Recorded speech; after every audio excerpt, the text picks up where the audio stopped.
Hablaremos esta noche de las últimas aventuras galantes de María Luisa de Austria. María Luisa de Austria es la segunda esposa de Napoleón Bonaparte, la que vino después de Josefina, cuando ya Napoleón era emperador y repudió de arriba abajo a Josefina porque no le daba descendencia. Entonces, para buscar un hijo, se casó tan luego con la hija de sus peores enemigos, los Habsburgo. Los Habsburgo. Muy bien. Era una muchacha bastante aficionada a los placeres como cualquiera de nosotros.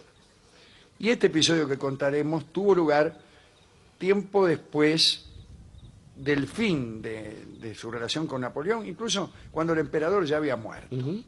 Lo que contaremos ocurrió incluso después de la muerte del segundo esposo de María Luisa, el general austríaco Neipperg. Bien, hablemos del tercer matrimonio de María Luisa. El obispo, el señor de Bombels, tenía 3 hijos.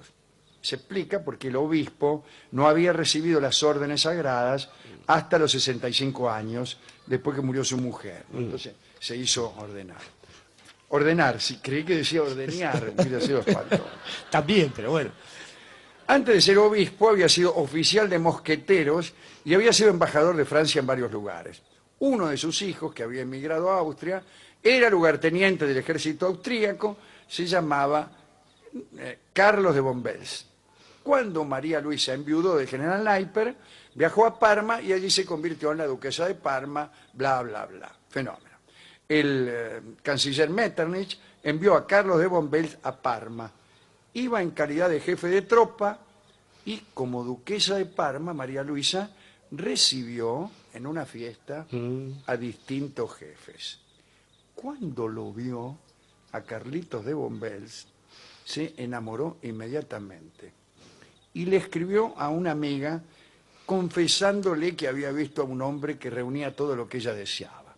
Muchas mujeres no pueden estar sin escribirle a una amiga para contarle que han visto a un hombre que tenía todo lo que ellas deseaban. Claro, una y otra vez. Casi todas las cartas, al menos eso me parece a mí, a eso les parece a los hombres.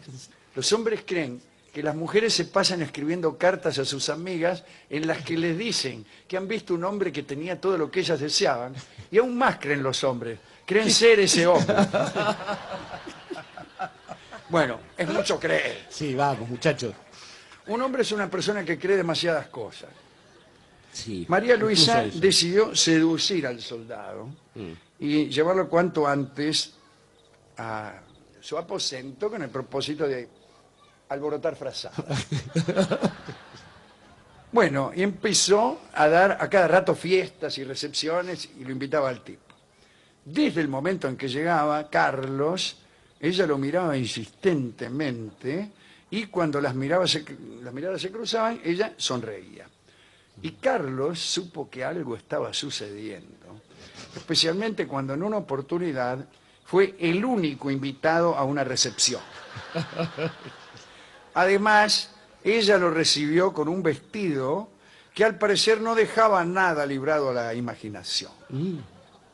Esa noche se hicieron amantes y desde allí Charles de Bombels la visitó todas las noches, una tras de otra. Finalmente, el 17 de febrero de 1834, se casaron secretamente. Secretamente, no el uno para el otro. No, claro. Ellos lo sabían, pero el resto no.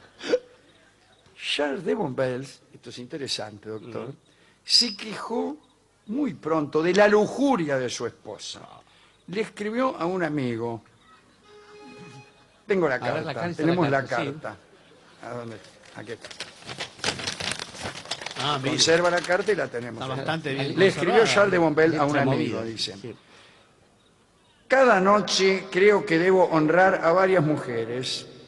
A la viuda de Napoleón, a la viuda de Neipperg, a la hija del emperador, a la archiduquesa de Austria, a la ex emperatriz de los franceses, a la duquesa de Parma y por último a mi esposa. Esto es demasiado para un hombre. Luego de un tiempo, Charles no tardó en parecerle a María Luisa decididamente insuficiente. Entonces él, desesperado, pensó que existía la posibilidad de que ella buscara satisfacción en otro sitio. Entonces, inventó un medio para tranquilizar a su esposa ardiente. Le pareció que un viaje a Ischl, en Austria, le vendría bien. En aquel lugar había algo así como unas aguas termales, que se decía, ¿no?, que propendían a la serenidad de quien se enjuagaba allí. Vos te enjuagabas allí y amainabas en tu lujuria. Entonces la mandó. Y le dijo también que bebiera abundante leche de cabra, Bueno. que era un poderoso sedante de los ardores deshonestos. Señora, si usted tiene ardores deshonestos, mándese un buen litro de leche de cabra y chau. Chau, que Acabo de saludar a mi amigo Jorge Rearte, que harto de mí se se fue. fue. Los hombres creen en cualquier cosa, efectivamente. Sí. Sí. Además, Charles pensaba que alejarla de Parma la tranquilizaría y quizás le daría por extrañarlo. Ay, qué Los hombres lindo. siempre también Siempre creen que cuando una mujer toma una distancia geográfica con ellos, Extraña. automáticamente lo extrañan. Ay, Dios. Bueno, es mucho creer. Sí. Otro asunto que Charles pensaba es que ella a lo mejor corría peligro porque estaban los carbonarios en Parma, ¿no? Aquellos que querían la unificación italiana, los Sí, italiani señor. uniti, y querían también, desde luego, principalmente la expulsión de los austríacos. Por ello, entonces, Carlos le dijo a Luisa que iba a montar una guardia permanente en las puertas de su habitación. Anda. Carlos recomendó entonces a los hombres que iban a vigilar la virtud de su mujer que no dejaran entrar a ninguno a la habitación de María Luisa, so pena de ir a prisión, ellos. Sí, claro. Bien. Bueno, unos días después, María Luisa saludó con un casto beso a su esposo y se las tomó a Austria. Por la noche hizo un alto en una posada y, siguiendo las órdenes recibidas, un guardia se instaló en la tapuerta. Allá por la medianoche, cuando el guardia dormía con la cabeza apoyada en el fusil, un leve ruido lo sobresaltó. Y vio en la puerta a María Luisa en camisón, con un dedo en la boca y haciendo señales con el otro dedo de que entrase. Qué sofisticada Sí, en no el gesto. crean. El muchacho dudó un momento y entró. Sí. Media hora después salió sin aliento y fue a buscar a uno de sus camaradas que estaba en el fondo del corredor. El segundo guardia también fue invitado por María Luisa y lo mismo sucedió 5 veces hasta la mañana.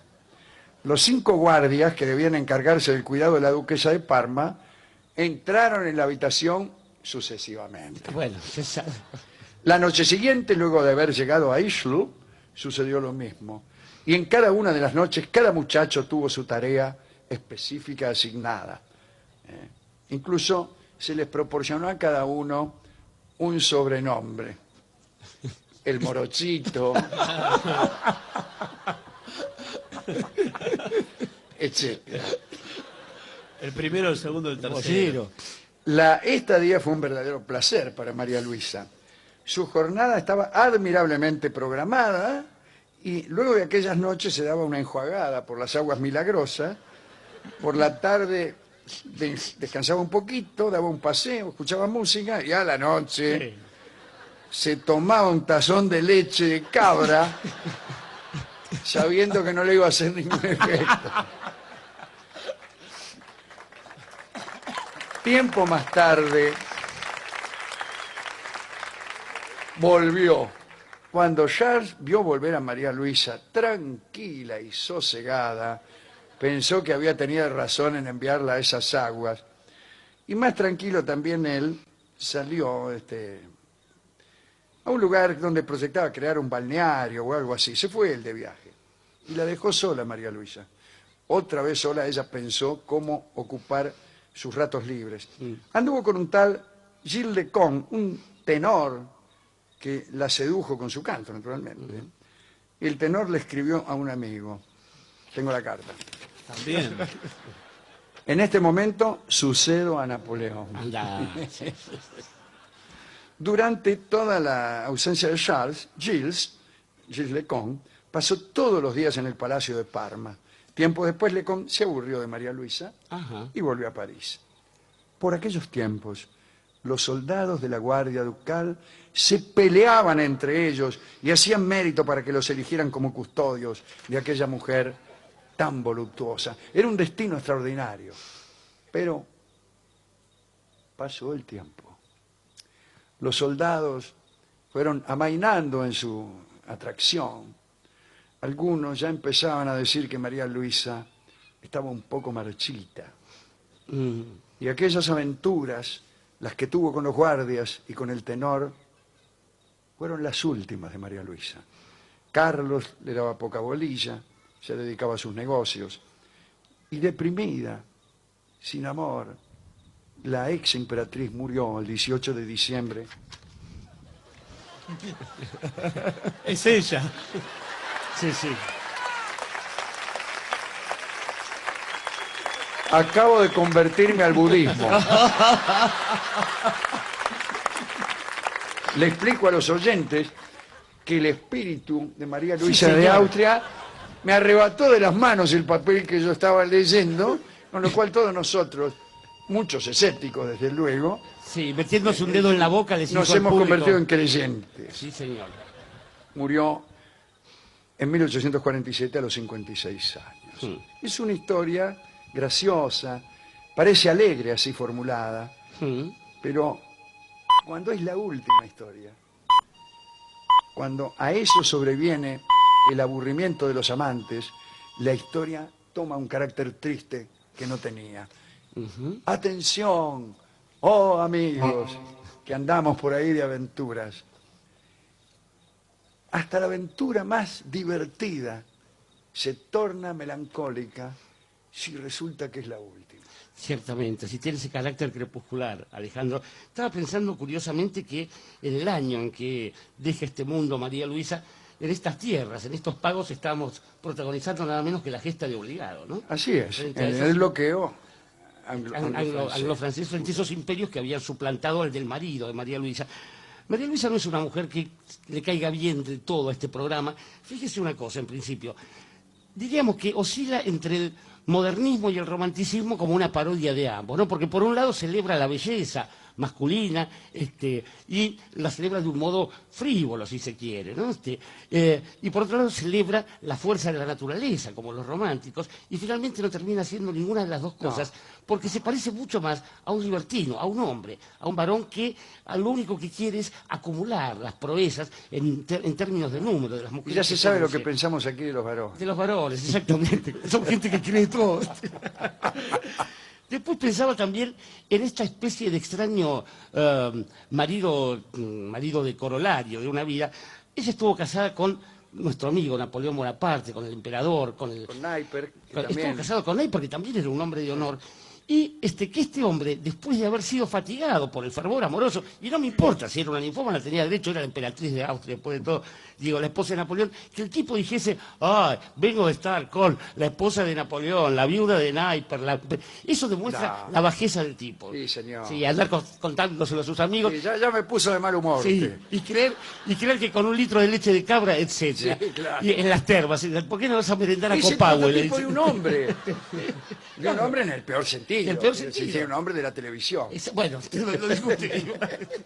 Digo, de esos que aparecen por televisión, hablando. Hablándose de sus- A fulana nunca le dije nada, no Sí. le prometí yo, hombre, que sí. Por Mire- favor. Mire si uno va a salir por televisión diciendo lo que le dijo a su novia, o lo peor, lo que su novia le dijo a usted. No le van a dar un puesto a usted. Yo no salgo porque a mí me dicen cosas horribles. El día que alguna me diga una cosa linda, me voy directamente, ¿cómo se llama? Insaciable. Este es ella. Intratable. Ah, bueno, uno de esos. Insufrible. Bueno, no importa cómo se llame. Digo que de todos modos, la vida de esta mujer, ya una señora que había vivido mucho, empieza a parecerse a la canción esa del elefante. Como veían que resistía, fueron a buscar a un camarada. Y esto no puede ser, digo, en una princesa como ella, algo para festejar.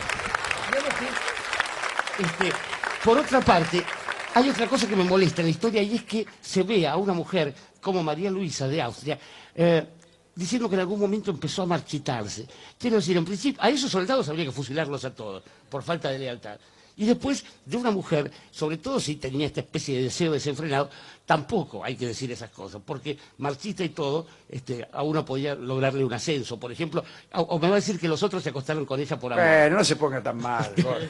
Por Usted me eso- parece que habla de envidia. Sí, le cayó mal. Nada me gustaría más que hubiese una mujer con tanto poder y tanta historia que despertase su amor directamente cuando escuchase apenas el resonar, un eco de un taquito militar. Y Taquito Militar es una milonga que compuso Mariano Mores, justamente inspirado Sí, señor. por el ruido de los tacos en los pasillos de aquellos 5 reclutones Uno atrás de otro. que esperaban su turno para disfrutar a María Luisa. Quizá no lo ha dicho con suficiente claridad Mariano Mores. No tiene letra, en general no tiene letra, Taquito Militar. Cuando la tiene es una letra tardía y que habla de otras cosas. Me dirán ustedes entonces, ¿cuál es el indicio que yo encuentro de que esta milonga ha sido compuesta pensando en María Luisa de Austria? La conexión en la que yo no creía hasta que el espíritu de la mencionada mujer me arrebató el papel de las manos. Escuchamos Taquito Militar por Mariano Mores.